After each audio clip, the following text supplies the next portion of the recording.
31 जनवरी को जो हमारा ईवीएम के खिलाफ चुनाव आयोग का जो घेराव है, ऑल इंडिया लेवल पे जो हम महामोर्चा लेके जा रहे हैं, उसके बारे में हम ये प्रेस वार्ता कर रहे हैं। जितने भी हमारे साथी हैं, उन साथियों के से हम अपील करते हैं, चाहे वो सामाजिक संगठन हो, चाहे वो इंडिया गठबंधन के साथी हों, चाहे हमारे और सामाजिक संगठन हो जो भी, तो ये सभी का कर्तव्य बनता है कि ईवीएम जो वोट चोरी करने का काम करती है, ये लोकतंत्र की हत्या करने का काम करते हैं।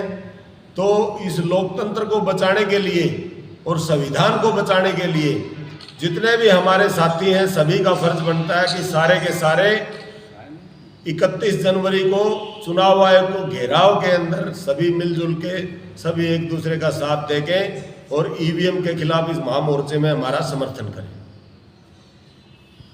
महामोर्चा हमारा दिल्ली जाएगा, चुनाव आयोग का घेराव होगा, केंद्रीय चुनाव आयोग का महामोर्चा।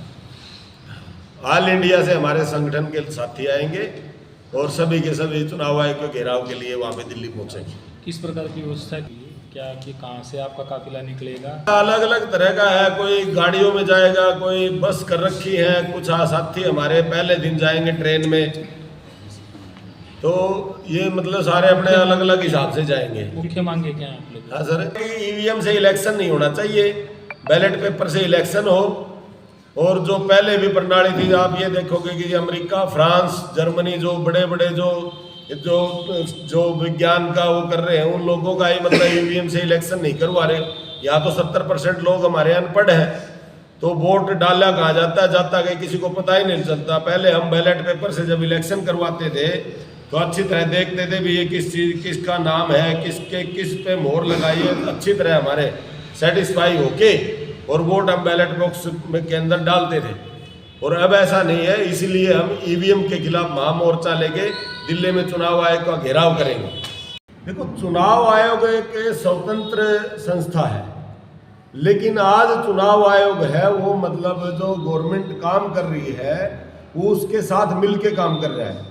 जब 8 अक्टूबर 2013 के अंदर सुप्रीम कोर्ट ने माना है कि स्वतंत्र चुनाव ईवीएम से नहीं हो सकते, तो चुनाव आयोग का फर्ज बनता था उसको तुरंत ही इसको बंद कर देना चाहिए था, क्योंकि वो भी चुनाव आयोग भी इसके घेरे में आता है कि ये भी गड़बड़ कर रहा है।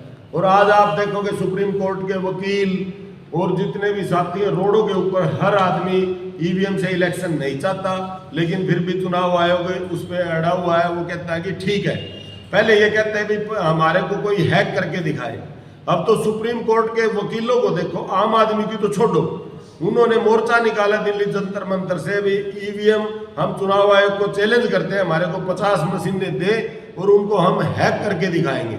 लेकिन वहां तक किसी को पूछने ही नहीं दिया जा रहा। और एक तरफ और देखोगे आप, दिल्ली के अंदर धारा 144 लागू कर दी और वो करी गवर्नमेंट ने।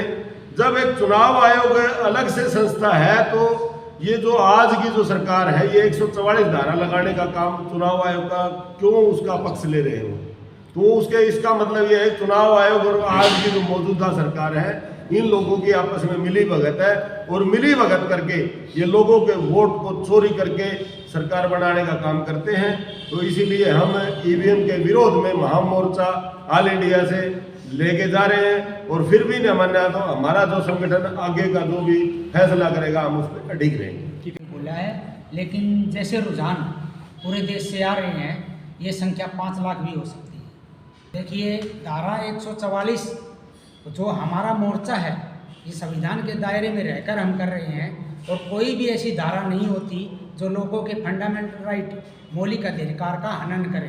धारा 144 लगाई जा सकती है, लेकिन जहाँ लोगों के मौलिक अधिकार से टकराव हो, वहाँ धारा 144 निरस्त हो जाती है।